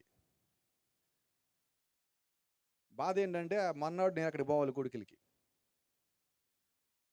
నేను అక్కడికి వచ్చి ఆ పాస్టర్ గారి మొక్క ఎవడు చుట్టల్లా. నన్ను పోతే నన్ను కూడా ఊరు చూస్తున్నారు. నాకు అర్థం కాలేదు ఎందుకు ఇంత కోపంగా ఉన్నారంటే, వాళ్ళు చెప్పారు, పాస్టర్ గారు ఈయనేందండి ఈయన అన్నారు. ఏమైంది అన్న. చూడండి పాస్టర్ గారు, మా చేతులు అందరూ చేతులు అన్నీ ఎర్రగా ఉన్నాయి. వాళ్ళు చిన్నపిల్లగా అది పెద్దోళ్ళని కూడా కొట్టాడు ఆయన. ఆయన కూర్చోబెట్టా, నేను భార్యను కూడా కూర్చోబెట్టా. ఏం పాస్టర్ గారు ఏంటిది అంటే, పౌలు గారు చెప్పాడు కదా. పౌలు గారు ఏమన్నాడు? నేను బెత్తంతో రావాలని కోరుకుంటున్నారా అన్నాడు. అంతేనా? నువ్వేం చేసావన్న. తీసుకెళ్ళి లైన్ నుంచోబెట్టి కొట్టేసి వచ్చి కూర్చున్నాడు. సరే పాస్టర్ గారి భార్య వస్తుంది, కాఫీ ఇచ్చాను, అక్కడ పెట్టిపోయింది. ఏమ్మా నువ్వన్నా చెప్పొద్దా అన్న. నేను ఊరుకోవచ్చుగా, నేనేనా? ఆమన్నది, దొన్నపో సంఘం పాస్టర్ గారు ఇది అంది. ఏంటది? బైబిల్ అంటుంది సంఘం అంటే క్రీస్తు శరీరం అని. ఇప్పుడు ఆ భార్యాభర్తలు సేవ చేయొచ్చా అంటున్నా. వాళ్ళకి ఆ రోజు ఒక మాట చెప్పా, జీవితంలో మళ్ళీ మీ దగ్గర పిలవమాకండి అని చెప్పి. ఎందుకంటే వాళ్ళు సంఘాన్ని ఆ రీతిగా చూస్తే నేను అక్కడికి పోలేను కదా. సంఘం అంటే క్రీస్తు వెలపెట్టి రక్తం ఇచ్చి వెలగా చెల్లించి కొన్నది. పరలోకం నుంచి రక్తకణం తెచ్చి, ఆయన మరియ యోసేపు రక్తకణం కలవకుండా పరలోకం నుంచి తెచ్చి రక్తకణాన్ని తీసుకొచ్చి భూమి మీద తెచ్చి, అదే కన్యకి గర్భవతి కుమారుని గంటమంటే. కన్యకి రక్తం కలవకూడదు, అలాగే ఆయన భూమి మీదకి రావాలి. యోసేపు రక్తం కలవకూడదు, అలాగే ఆయన భూమి మీదకి రావాలా. స్త్రీ పురుషుల కలయిక లేకుండా పుట్టేవాడే స్త్రీ సంతానం, ఆదికాండం 3:15 చెప్పినట్టుగా. మరి ఆ సంతానం కానీ భూమి మీదకి వచ్చి ఆ రక్తం మీద వెల చెల్లిస్తే, మరి నడిపించే వాళ్ళకి అదేంటి అర్థం కానప్పుడు ఇంక అక్కడికి పోయి నేను మాత్రం ఏం చేయను. కాబట్టి ఏం చేద్దాం? వాక్యం చెప్పిన దానికి మనం చేసేదానికి ఇంత దూరం ఉంటుంది. ఒకసారి ఒక రాజుగారి భార్య అంతఃపురంలో ఉన్నది. రాజుగారి పక్కన కూర్చున్నారు. మాట్లాడుకుంటే రాజుగారి భార్య గట్టిగా తుమ్మింది. తెల్లగా ఉన్న బట్టలు ఒక నలక అక్కడ పడింది. రాజు అన్నాడు, రాణిగారు ఏంటి పక్కన చూస్తున్నాడు. రాజాగారు నేను తుమ్మితే నలక పడింది అన్నది. ద్వారపాలకుడు గుమ్మం దగ్గర అన్నాడు, రాజుగారి భార్య తుమ్మితే నలక పడిందంటే పెద్ద న్యూస్ అవ్వదు. ఆయన బయటికి వెళ్ళి గులకబడింది అన్నాడు. గులకంటే తెలుసా మీకు? గులకరాయి. పొద్దునే రాజుగారు రాజమండ్రిలో కూర్చొని రాజదర్బార్లో కూర్చోగానే రాజ్యం అంతా ఆందోళనగా ఉన్నది. ఏంటిది ఏంటిది ఏంటిది? రాజు అడిగారు, మంత్రి గారు మీరు ఎందుకు ఇంత కంగారుగా ఉన్నాడు? ముఖం ఏంటి అలాగ ఆశ్చర్యకరంగా ఉంది, ఏదో శోధలో ఉన్నట్టుకున్నారంటే, ప్రభా నేనే కాదు రాజ్యం అంతా అలాగే ఉందన్నాడు. ఏమైంది? మహామంత్రి ఎమ్మటే ప్రవేశపెట్టి సమస్య తేల్చేద్దాం అన్నాడు రాజుగారు. అయ్యా సమస్య బయట కాదు, అంతఃపురం నుంచి వచ్చింది అన్నాడు. అంతఃపురం నుంచి ఏమొచ్చింది? బయట నుంచి అక్కడ కాదు, మీ అంతఃపుర రహస్య గది నుంచే బయటకు వచ్చింది. మా గది నుంచి ఏమొచ్చింది? రాణిగారి దగ్గర నుంచి. రాణిగారి దగ్గర నుంచా? క్షమించే పరిస్థితి లేదు, ఏంటో తెలియాల్సిందే నాకు అన్నాడు. అంటారు, అయ్యా రాణిగారు తుమ్మితే దూలం పడిందంట కదా. ఏంటది? తుమ్మితే ఏం పడింది? పడింది ఏంటి? ఫస్ట్ బయటకు వచ్చింది ఏంటి? అది సంగతి. అంటే ఈరోజు ఎలాగున్నామంటే సత్యానికి అసత్యానికి అంత దూరం ఉండదు. వాక్యములు అక్కడ చెప్పినది ఏంటి, ఈరోజు మన దగ్గరికి వచ్చింది ఏంటి? పరిశుద్ధాత్మ పంపించింది దేనికంటే నిజమైన వాక్యం మళ్ళా మన దగ్గర తీసుకురావటం. ఇంతమంది సేవకుల్ని సంఘాలు దేవుడు పెట్టింది దేనికంటే నీ అంతా నువ్వు చదివే సొంతంగా అర్థం చేసుకొని తప్పిపోకుండా ఉండటానికి దేవుడు సేవకుల్ని పైకి లేపి నిన్ను సత్యంలోకి నడిపిస్తూ ఉన్నాడు. అందుకొరకు దేవుడు మనకు వాక్యాన్ని ఇచ్చాడు. కాబట్టి ఇప్పుడు మనకి అసూయ ఉంటే వాక్యం అర్థమవుతుందా? ద్వేషం ఉంటే వాక్యం అర్థమవుతుందా? పోటీ ఉంటే వాక్యం అర్థమవుతుందా? కోపం ఉంటే వాక్యం అర్థమవుతుందా అంటే అర్థం కాదు. ఇంకో చిన్నది, ఈ మాట కూడా మనకు తెలుసు. రాజు అంటున్నాడు, నాకు అధికారం ఉన్నది. గవర్నర్ పిలాతు అంటున్నాడు, నాకు అధికారం ఉన్నది కాబట్టి ఒక ఖైదీ నేను విడిచిపెట్టగలను అని ప్రజలను అడుగుతున్నాడు. అక్కడ ఒక మాట ఉంది బైబిల్లో, పిలాతు ఒకరిని విడిచిపెట్టగలడు. విడిచిపెట్టగలిగి కూడా పిలాతు చేయటల్లా, ఎందుకంటే తన అధికారం పోతుంది. ఇప్పుడు పిలాతు దేనికి లోబడ్డాడు? అధికారానికి. నువ్వు భూమి మీద ఉన్న దేనికైనా లోబడితే క్రీస్తుకు లోబడలేవు. అందుకే యేసుక్రీస్తు చెప్పాడు, నువ్వు ఇద్దరు యజమానుల కింద పని చేయలేవు. ఎందుకు నేను సినిమాల్లో పని చేయకుండా వచ్చేసింది, లక్షల జీతం వదిలిపెట్టి వచ్చింది దేనికి? ఇద్దరి దగ్గర చేయలేను. వాళ్ళు ముందంటారు పర్వాలేదు నువ్వు ఎప్పుడైనా వచ్చి చేసుకో అంటారు, తర్వాత అంటారు నువ్వు ఆదివారమే రావాలి, డబ్బులు ఇస్తున్నా ఎందుకు రాలేదంటారు. ఇప్పుడేం చేయాలి? వదిలేస్తే పోలా? క్రీస్తు వైపు తిరగాలని వదిలేయాలి. ఇక్కడ వాస్తవంగా పిలాతు ఏం చేయాలంటే తనకున్న అధికారం మొత్తం వదిలేసి ఆయన కాళ్ళ మీద పడి ముందు నా పాపాన్ని క్షమించు ప్రభు అంటే క్రీస్తు అక్కడ పాపాన్ని క్షమించుండేవాడు. ఇక్కడ కాదు, పరలోక రాజ్యాలు అతనికి స్థానం ఇచ్చుండేవాడు. అప్పటికంటున్నాడు, ప్రజలతో కేకబెట్టాడు, ఇదిగో పండుగ దినములలో ఒక ఖైదీని విడుదల చేసే ఒక అధికారం ఉంది, ఒక ఆనవాయితీ ఉంది కదా మనకి. ఆ ఆనవాయితీ ప్రకారంగా బరబ్బాని విడిచిపెట్టనా? బరబ్బా అంటే ఎవరు? బందిపోడు దొంగ, హత్యలు చేసినోడు, మనుషులను చంపినోడు. మరి అటుపక్కన ఉన్నది ఎవరు? చచ్చిన వాళ్ళు బతికించిన ఆయన. వీడేమో చంపినోడు. వాళ్ళ మధ్యలో అధికారం ఉన్న వ్యక్తి అంటున్నారు, ఎవరిని విడిచిపెట్టాలి? చంపినోడినా బతికించేవాడినా? ప్రజలు అసూయలో ఉండి ఏం కేకబెట్టారు? బతికిచ్చేవాడు మాకొద్దు కానీ చంపేవాడే మాకు కావాలన్నారు. అసూయ ఏం చేస్తా అంటే నీ లోపల నుంచి ఉద్రేకపూరితమైన నిర్ణయాలు తీసుకునేలాగా చేస్తుంది. ద్వేషము, కోపము నీ లోపల తొందరపాటు నిర్ణయాలు వచ్చేలా చేస్తుంది. అయితే విశ్వాసము, సహనం ఉంటే ఆలోచనతో దేవుడిని ఆనుకొని మంచి నిర్ణయాలు తీసుకోగలుగుతాం. ఈరోజు మనకు కావాల్సింది అది. ప్రైజ్ ది లార్డ్ అని అంటున్నాడు. క్రీస్తు అనబడిన యేసునా బరబ్బానా అంటే ప్రజలు ఏం కేకబెట్టారు? గట్టిగా చెప్పండి అమ్మా, త్వరగా చెప్పండి. బరబ్బాను వదిలిపెట్టమన్నారు. అంటే ఇప్పుడు ప్రజలు అసూయులు ఏమన్నారు? శత్రువుని వదిలిపెట్టమన్నారు. ఇది రాత్రి ఇంకో సంగతి చెప్పాలా. ఆమె పిలాతు భార్య. చాలా కొద్ది మంది తెలిసిన సంగతి ఏంటంటే ఆమె అన్ని జనరాలు.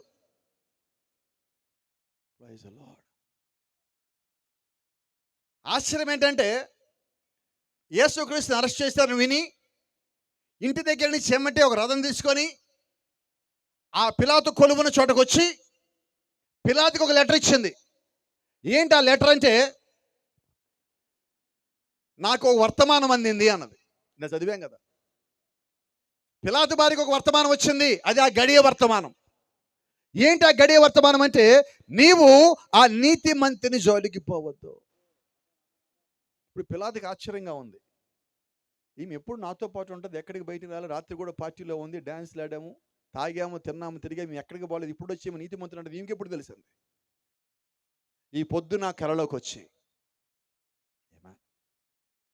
యూదుల రాజు నువ్వేనా అన్నప్పుడు పిలాతుకి ఒక అవకాశం వచ్చింది. ఎవరిని విడిచిపెట్టాలన్నప్పుడు పిలాతుకి ఇంకొక అవకాశం వచ్చింది. అసూయతో వాళ్ళు కేకలేస్తా నాకు తెలుసు అన్నప్పుడు పిలాతుకి ఇంకొక అవకాశం వచ్చింది.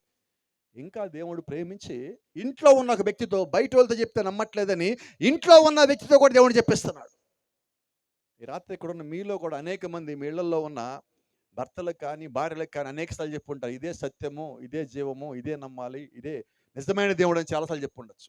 ఎందుకని దేవుడు అలా చేశాడంటే మీ ఇంట్లో వాళ్ళకు కూడా దేవుడు ఒక అవకాశం ఇస్తున్నాడు. కాబట్టి మీరు ప్రార్థనాపూర్వక అడుగులు ముందుకేస్తే ఖచ్చితంగా మీ ఇంట్లో వాళ్ళు మీరు పొందుకోగలుగుతారు. ఇప్పుడు గమనించండి, his wife want him but he loved the power. ఆయన చేసిన పని ఏంటంటే అధికారాన్ని ప్రేమించాడు. ఇంట్లో భార్య హెచ్చరిస్తున్నా హెచ్చరికను పట్టించుకోవాలి.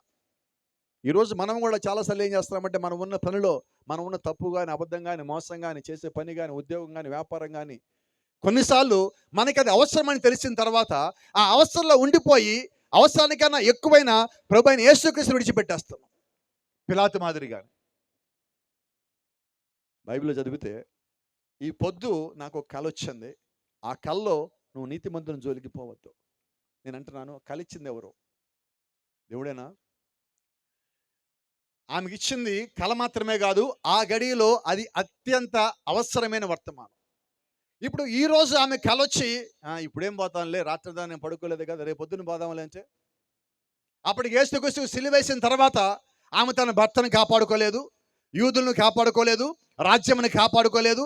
కొద్దిగా ఆలస్యం చేస్తే తన భర్త చనిపోతాడు. ఆమెకు వచ్చిన వర్తమానం ఎట్లాంటిదంటే ఎమర్జెన్సీ మెసేజ్. ఈ గడియ మనకొచ్చింది కూడా ఎమర్జెన్సీ మెసేజ్. యేసుక్రీస్తు రాబోతున్నాడు అనేది. నువ్వు రెడీ అవ్వాలన్నది, పరలోక రాజ్యాన్ని సిద్ధపడాలన్నది. దేవుడు వచ్చి మన శరీరాలు మార్చబోతున్నాడు, మూర్తులు మళ్ళీ తిరిగి పైకి లేకపోతున్నాడు, మనమందరం ఆయనతో పాటు కలిసి మేఘాల మీద మధ్యాకాశాలు నిత్యత్వంలో ఆయనతో పాటు ఉండబోతున్నాం అనేది ఈ గడియ వర్తమానం అందిస్తున్నాడు. నువ్వు అది నమ్మితే, అది గుర్తెరిగితే నువ్వు సమయాన్ని వృధా చేయవు, నువ్వు సమయాన్ని దేవుని లోపల గెలుపుతావు. ఇప్పుడు ఎమ్మటి ఆ మెసేజ్ తీసుకొని ఆలస్యం చేయకుండా పిలాతు దగ్గరికి వచ్చింది. ఎందుకంటే తన భర్తని కాపాడుకోవాలి. ఆయన అంటుంది, ఆయనతో అంటుంది, ఆ నీతి ముందు జోలికి పోమాకయ్యా. ఇప్పుడు నువ్వు పాపాలు చేసావు, నువ్వు చేసిన పాపాలని సరే కానీ ఈ ఒక్క పాపను వదిలిపెట్టాయి, అక్కడికి పోవద్దు. ఎందుకంటే పిలాతు జీవితంలో చేసిన అన్నిటికన్నా పెద్ద ఘోరమైంది అది. నా దృష్టిలో ఒక పెద్ద పాపం చెప్తాను, అవునో కదా చెప్పండి. నువ్వు వాక్యాన్ని తోసేసావంటే క్రీస్తుని తోసేసినట్టే అంట. నువ్వు ఇది చెయ్యొద్దని సేవకుడు నీకు వాక్యం చూపించి నువ్వు మాట్లాడిన తర్వాత నువ్వు మళ్ళా అదే చేసావంటే అర్థం ఏంటి తెలుసా? యేసుక్రీస్తుకు నువ్వు మళ్ళా సిలువేసావని. సిలువేయటానికి మనం ఇక్కడ రాలేదండి, వాక్యానికి లోబట్టాను మనం ఇక్కడికి వచ్చాం. Praise the Lord. ఆమేన్. పిలాతు భార్య ద్వారా దేవుడు ఆ గడికి పిలాతుకు ఒక వర్తమానం పంపించాడు. ఎలాగైనా నీ భర్తని పాపం చేయనీయకుండా ఆపు. ఈరోజు మన ఇళ్లలో అందరి నిమిత్తం కూడా దేవుడు అదే వర్తమానం పంపించాడు. రక్షణ అదే, బాప్టిజం అదే, ఆ రక్తం కిందకి రమ్మనే, ఆ రక్తంలోంచి స్వస్థత నువ్వు పొందుకోమనే. ఇక్కడ లేఖలో కానీ మీరు గమనిస్తే యేసుక్రీస్తు సిలువకి అప్పగించే ముందు బైబిల్ చెప్తా ఉంది, పిలాతు చేతులు కడుగుకొనెను నీళ్లతో. కడిగే ముందు ఒక మాట కూడా చెప్పాడు, రక్తాపరాధము ఆ చేతులకు అంటకుండును గాక. అయితే యేసుక్రీస్తుని సిలువకి అప్పగించి నీళ్లతో కడుక్కుంటే అది పోతుందా? పోదండి. అదే సమయంలో అక్కడున్న యూదులు కేకలు పెట్టారు, ఏమని? యేసుక్రీస్తు వాళ్ళని శపించలా, వాళ్ళని వాళ్ళే శపించుకున్నారు. ఆ రక్తాపరాధం మా మీద, మా పిల్లల మీద ఉండును గాక వాళ్ళు కేకలు పెట్టారు. ఆ కేకల కారణంగానే వారు ఆ రక్తాపరాధం తీసుకున్నారు. ఈ గడియ నీకు నాకు కావాల్సిన సంగతి ఇది. ఒక మాట అక్కడికి వద్దాం. నువ్వు వాక్యం అంగీకరించలా, నువ్వు వాక్యాన్ని తోసేసావంటే ఈరోజు నీ ఒక్కడివే సిలువేసినట్టు యేసుక్రీస్తుని. ఇది మంచిదేనా మనకి? ఇన్ని త్యాగాలు చేసి దేవుడి దగ్గరికి వచ్చిన మనకి ఇది మేలేనా? దేవుడికి లోబట్టం మేలు కదా. బైబిల్ ఒక మాట అంటుంది, నువ్వు అర్పణ అర్పించుడి కంటే, పొటేళ్ళు కొవ్వును అర్పించుడి కంటే ఆయన మాట వినుట, దానికి లోబడుట శ్రేష్టము. నువ్వు చర్చికిచ్చే కానుకల కన్నా కూడా నువ్వు చేసే నీతికరమైన జాలికరమైన పనుల కన్నా కూడా ఆయన మాటకి లోబడుట శ్రేష్టము. ఈరోజు దేవుడు మన నుంచి ఆశిస్తుంది అదే. ఎందుకంటే నువ్వు ఎప్పుడైతే లోబడ్డావో అప్పుడు నువ్వు దేవుణ్ణి పొందుకుని వాడవై ఉంటావు, దేవుణ్ణి కలిగి ఉన్న వ్యక్తి అయి ఉంటావు. అంత ప్రేమతో యేసుక్రీస్తు వాళ్ళ దగ్గరికి పోతే యూదులు ఆయన తలకి ఏం పెట్టారండి? ముళ్ళ కిరీటం. చాలామంది అది ముళ్ళ కిరీటం అంటారు. కొంచెం లోతుగా పోదా ఈ పోతే ఒక ఇమేజ్ చూపిస్తున్నా. ఆయన తలకి పెట్టిన ఈ ముళ్ళ కిరీటం పెట్టిన చెట్టు పేరు ఈఫోర్బియా మిల్లీ. అంగుళము పొడవులో ఇంచుమించుగా 12 నుంచి 24 ముళ్ళు ఉంటాయి దానికి. మన దగ్గర ఉన్న ముళ్ళ చెట్టు, తుమ్మ చెట్టు కిరీటం కాదు అది, ఈఫోర్బియా మిల్లీ. ఈ ముళ్ళుకి ఆ ముళ్ళుకి తేడా ఏంటంటే, ఈ ముళ్ళు గుచ్చుకున్న దానికన్నా ఆ ముళ్ళు 10 రెట్లు ఎక్కువ నొప్పిస్తుంది. అంటే ఆయన ఎంత క్రూరంగా హింసించారు. ఒక్క ప్రశ్న అడగచ్చా? ఇప్పుడు ఒకటే ప్రశ్న అడగచ్చా? ఇంతకీ ఆయన తల మీద ఆ ముళ్ళ కిరీటము పెట్టబట్టానికి కారణం ఏంటి? వినపడలా? ఆ? ఎవరి పాపాలు? ఎవరు మన పాపాలు అంటున్నారు? ఎవరి పాపాలు? మరి పక్కన వాళ్ళతో మన సంబంధం లేదు కదా. ఎవరి పాపాలు? రక్తం ఎవరి కోసం? ఎవరి పాపం తీసేశాడు? ఎవరి కోసం కిందకు వచ్చాడు? ఆ ముళ్ళ కిరీటం ఎవరి కోసం? ఆయన కొట్టబడింది ఎవరి కోసం? ఒంటి మీద గాయాలు ఎవరి కోసం? ఆ స్వస్థత ఎవరి కోసం? ఆ రక్షణ ఎవరి కోసం? బాప్టిజం ఎవరి కోసం? పరలోక రాజ్యం ఎవరి కోసం? మన కొరకు వెయిట్ చేస్తున్న ఆ థియోఫనీ ఎవరి కోసం? నా కోసమే, మన కోసం కాదు. నా కోసమే. అన్ని చేసిన నా కోసమే. ఇంకో రకంగా మాట్లాడితే అసలు ఆయన బైబిల్ రాసింది కూడా నా కోసమే. వ్యక్తిగతం వాక్యం అనేది, భక్తి అనేది వ్యక్తిగతము, ప్రార్థన వ్యక్తిగతము. బైబిల్ చెప్తా ఉన్నది ఎత్తబాటు కూడా వ్యక్తిగతమే. చెప్పచ్చా? పొలంలో ఇద్దరు పని చేస్తున్నారు, ఒకడు కొనుక్కోబడ్డాడు. రాత్రి మంచంలో ఇద్దరు పడుకున్నారు, ఒకడు కొనుక్కోబడ్డాడు. ఇద్దరు ప్రయాణంలో ఉన్నాడు, ఒకడు కొనుక్కోబడ్డాడు. దాని అర్థం ఏంటి? మనము కాదు, నేను. అంటే ఇప్పుడు దేవుడి దగ్గర ఎవరి భక్తి వారిదే. నీ భక్తి సరిగా ఉంటే నిన్ను బట్టి ఇంకోటి భక్తిపరుడిగా మారాలి. అటువంటి భక్తి ఈ రోజు మనం కలిగి ఉండాలి. అది దేవుడు మన నుంచి ఆశిస్తున్నాడు. అటువంటి దాన్ని మనము కూడా పొందుకోవాలని చెప్పి దేవుడు మన నుంచి ఆశిస్తున్నాడు ఈ రాత్రి. బైబిల్ అంటా ఉన్నది, క్రీస్తు యొక్క రక్తమును అంగీకరించుట. నువ్వు పాపం పోవాలంటే ఆయన రక్తాన్ని అంగీకరించాలా. ఎందుకు అంగీకరించాలి? నా పాపము సంపూర్ణంగా పోవాలి. పాపము పోయినప్పుడు జరిగేది ఏంటో తెలుసా? మనలో ఉన్న బలహీనతల మొత్తాన్ని దేవుడు తీసేయగలడు. మీరు బైబిల్ చేస్తే నోవా దినముల్లో దేవుడు ఓడగట్టమన్నాడు. ఆ ఓడగట్టమన్నప్పుడు ఓడలో దేవుడు ఏం చేశారంటే ఓడకి వెలుపుట లోపట కీలు రాయమన్నాడు. ఎందుకంటే బయట తీర్పు ఉన్నది, లోపల సంఘం ఉన్నది. ఆ సంఘానికి తీర్పుకి మధ్యలో ఆ కీలు రాయమన్నాడు. ఈ రోజు ఆ కీలు ఏదో కాదు, ప్రభువైన యేసుక్రీస్తు యొక్క రక్తమై ఉన్నది. తీర్పుకి నీకు మధ్య రక్తం నిలబడి ఉన్నది. ఆ బయట తీర్పు, ఆ నీరు వచ్చే ప్రవాహం వచ్చి ఆ కీలుని తగిలి ఆగిపోవాలి. అలాగే ఈ రోజు నీకు వచ్చే తీర్పు యేసుక్రీస్తు రక్తం తగిలి అక్కడ ఆగిపోవాలి. అందుకని ఆయన నీ కొరకు ఎంత పని చేసి పెట్టినాడు.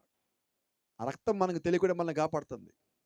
అయితే అందరికి తెలియదు, ఓడలో ఉన్న వాళ్ళకి ఆ సంగతి తెలుసు. అలాగే ఈరోజు బాప్టిజం పొందిన వారికి ఆ సంగతి తెలుసు. ఇక్కడ పిలాతు ఉన్నాడు, ఆయన ఎన్ని అవకాశాలు కోల్పోయాడు చూద్దాం. మొట్టమొదటి ఏంటి? యూదుల రాజు నువ్వేనా? నీవన్నట్టే. అసూయ, బరబ్బాన్ లెక్క క్రీస్తునా, రక్తాపరాధం. నిరపరాధం తెలిసి కాబట్టి రక్తాపరాధం అంటున్నాడు. నిజమేనా? ఇన్ని అవకాశాలు ఇచ్చాడని పిలాతుకి. నేనంటున్నాను, ఇన్ని అవకాశాలు ఇచ్చిన పిలాతు వాడుకోలేక తప్పిపోయాడే. ఈ రాత్రి జ్ఞాపకం చేస్తున్నా, పిలాతు కన్నా ఆయన మనకి ఎక్కువ అవకాశాలు ఇచ్చాడు. పిలాతు కన్నా ఎక్కువ అవకాశాలు ఇచ్చాడు. పిలాతు అనుకున్న అన్నీ పోగొట్టుకున్నాడు. ఒక మాట చెప్పి ముగించుకుందాం. పిలాతు ఎలా చనిపోయాడు? వినబడలా? ఎక్కడ? స్విట్జర్లాండ్లో ఎక్కడ? పొలంలో దూకి. ఎన్ని గంటలకి? మధ్యాహ్నం 3 గంటలకి. ఒక్కసారి సిలువేసిన పిలాతే పిచ్చోడై 10 సంవత్సరాలు తిరిగి కొలంలో దూకి ఆత్మహత్య చేసుకున్నాడే. మరి వాక్యాన్ని మనం ఇన్నిసార్లు దూసేసాం కదా, మన సంగతి ఏంటి? ఇన్నిసార్లు సిలువేసిన మన సంగతి ఏంటి? ఈ రాత్రి ఒక ప్రశ్న అడుగుతున్నాను నేను. ఈ గడియలో యేసుక్రీస్తు రానై ఉన్నాడు. ఈ సంగతి నీకు తెలిసి కూడా ఇంకా నువ్వు రెడీగానే అవ్వకపోతే మరి ఇప్పుడు నువ్వు చేస్తున్న పని ఏంటి? నేను చేస్తున్న పని ఏంటి? మనందరం చేస్తున్న పని ఏంటి? ఇంకా బాప్టిజం అంటే నిర్లక్ష్యం, ఇంకా చర్చికి రమ్మంటే నిర్లక్ష్యం, ఇంకా నీకు ఇచ్చిన తలాంతులను దేవుడి కొరకు వాడమంటే నిర్లక్ష్యం. ఎన్ని నిర్లక్ష్యాలు మన దగ్గర ఉన్నాయి. ఈ దినము దేవుడు నీ కొరకు పంపిన ఈ వర్తమానం గ్రహించకపోతే నీ కొరకు ఇంకొక వర్తమానం ఆయన దగ్గర లేదు. ఇదే చిట్ట చివరి వర్తమానం దేవుడు మనకి ఇచ్చింది. రాకడ వచ్చి దేవుడు తన యొక్క సంగముని కానీ తీసుకుని వెళ్ళిపోతే ఇక మిగిలింది భూమి మీద తీర్పే. ఆ తీర్పులోకి మనం వెళ్ళాలని దేవుడు రాలేదు. ఆ తీర్పును తప్పిస్తానికే దేవుడు బైబిల్లో ఉన్న ప్రతి ఒక్క మర్మాన్ని మనకి ఇచ్చాడు. మీరు గమనించండి, లోకమంతా ఎన్నడూ లేనంత వాక్యం ఇప్పుడు దొరుకుతున్నది. ఎన్నడూ లేని సంఘాలు ఈరోజు మనకు ఉన్నాయి. గమనించండి, ఊరికి ఇంతకుముందు ఒక చర్చ్ ఉంటే చాలా ఎక్కువ. ఇప్పుడు ఎన్ని ఉన్నాయి ఊర్లో? వినపడలేదు. నేను అన్నాను ప్రకాశరావు పాలు ఎన్ని ఉన్నాయి మొత్తం? 24. నేను అనుకుంటున్నా మిగతా అన్ని ఊళ్ళకన్నా దేవుడు మీ ఊరిని ఎక్కువే ప్రేమించాడు అనుకుంటున్నా. ఎందుకని? ఎడు తిరిగినా మీకు పాస్టర్ గారో సంగమా కనిపిస్తుంది. మరి ఎంత వాక్యం మీ దగ్గర ఉన్నప్పుడు మీరు ఎంత మారు ఉండాలా? ఎంత లోబడి ఉండాలా? ఎంత దీనుడు, ఎంత ధన్యత్వం కలిగి ఉండాలా? అయితే అందరం కలిసి సిద్ధపరచాల్సింది ఒక్కదానికే. ఇన్ని మర్మాలు దేవుడు ఇచ్చి నేను సంఘాలు కట్టి నేను అంతమంది సేవకులను పైకి లేపింది, ఇంతమంది అభిషేకించి దేనికంటే ఆయన వచ్చి తన సంఘాన్ని పైకి తీసుకొని పోతాడు. దాని కొరకు సిద్ధం చెయ్యండి. అది ఆశ్చర్యం ఏంటంటే దేవుని రాజ్యం కొరకు సిద్ధపడే వాళ్ళు ఉంటారు. ఏముందిలే, ఎంతమంది పాస్టర్ గారులు వచ్చారు, ఎన్నిసార్లు వాక్యాలు చెప్పాలా, ఎంతమంది సాక్ష్యాలు చెప్పాలా, ఎన్ని విన్నాం మనం, అంతేలే వస్తుందంటానే ఉంటారు, ఎప్పటికి రావాలి అనుకునే వాళ్ళు ఒకళ్ళు ఉంటారు. వాళ్ళ కొరకు కోప్పడమాకండి. రాత్రి మీకు నిద్రలో భయంకరమైన కళ్ళు వస్తే ఏమో తెలియదు నాకు. అలాగనుకునే వాళ్ళకి ఒక స్థలం ఉన్నది. ఏ స్థలం అది? వినపడలేదు, గట్టిగా చెప్పండి. ఎవరి కోసం అది? నమ్మనోళ్ళ కొరకు. సత్యం చెబితే ఏం ఉంటాంలే, ఏం వింటాంలే, ఎంతమంది చెప్పలేదు అనుకునే వాళ్ళ కొరకు ఒక స్థలం ఉంది. ఏ స్థలం అది? ఎవరికైనా వెళ్దాం ఉంది ఇక్కడికి? లేదుగా ఎవరికి. మరి అక్కడికి వెళ్ళకూడదంటే ఏం చేయాలి? నీ సేవకుడు నీకు లేఖనం చూపించి బోధించిన ప్రతి దానికి నువ్వు లోబడాలి. అవునా? ఇంకా ఈరోజు కూడా నీ సేవకుడో లేకపోతే నీ ఇంట్లో వాళ్ళు, నీ బంధువులు, స్నేహితులు వచ్చి ఇంకా నువ్వు బాప్టిజం పొందవా, ఇంకా నువ్వు రక్షణ పొందవా, ఇంకా నువ్వు ఇలాగే ఉంటావా అని అడుగుతున్నారంటే నువ్వు నమ్మినట్ట నమ్మనట్ట? బలంగా చెప్పట్లేదు. ఎందుకనో నమ్మలేదు. మరి నమ్మపోతే ఎక్కడికి వెళ్ళాలి? వినపడలేదండి. మరి నమ్మిన వాళ్ళు ఎక్కడికి వెళ్ళాలి? వాళ్ళకో స్థలం ఉంటే వీళ్ళకో దేవుడు ఒక స్థలం పెట్టాడు. వీళ్ళు ఎక్కడికి అందరూ ఎక్కడికి వెళ్తున్నారు? వినపడలేదు. ఎటు వెళ్దాం? ఇలాగ వెళ్దామా? మీరు ఇలా వెళ్ళాలంటే టికెట్ కూడా కొనక్కర్లా. మీకు నిజంగా చాలామందికి తెలుసో తెలియదో ఇక్కడ, ఎప్పుడైనా మీరు ఒక్కసారి విమానం ఎక్కండి. ఇవి లాస్ట్ టైం అలాగే ఇదిగో శామ్యుల్ నాతో పాటు తీసుకుని పోయి కోయంబత్తూరుకి. విమానం వెళ్ళక మొదటిసారి ఎక్కితే ఎలాగుంటుంది? పైకి వెళ్ళాక మేఘాల మీద ఉన్నది. మేఘం కన్నా పైన మనం ఉన్న కింద మేఘాలు ఉన్నాయి. ఎట్లా ఉంటుంది ఆ ఆలోచన? అసలు కింద మాకు ఆధారం ఏమీ లేదు, పైన వెళ్తున్నాం. ఒక మనిషి తయారు చేసిన ఒక వాహనమే మనల్ని పైకి ఎలా తీసుకుపోయి ఇక్కడి నుంచి ఇంకో చోట దింపుతుంటే నిజంగా దేవుడు ఒక కృపగా ఉండి ఆ ఎత్తబాటులో రాకుండా మనం కూడా ఆయనతో పాటు వెళ్తే వాహనము లేకుండా మనమే పైకి వెళ్తాం. ఎంత గొప్ప సంగతి అది. అటువంటి ధన్యత దేవుడు మనకి ఇస్తుంటే ఆ ధన్యత మనం కాదనుకుందామా? చెప్దామా చివరిలో ఒక మాట? ఇంకా రక్షణ పొందోళ్ళు ఉంటే ఏం చేద్దాం ఈ రాత్రి? గట్టిగా వినపడలేదు. రక్షణ పొందాలి కాదు, పొందుతాను అనాలి ఎవరు పొందకపోతే. రెండోది, రక్షణ పొందిన వాళ్ళు ఏం చేయాలి? పోయి పరిచయం చేయి, ఇంకోటి చెల్లి సువార్త చేయాలి.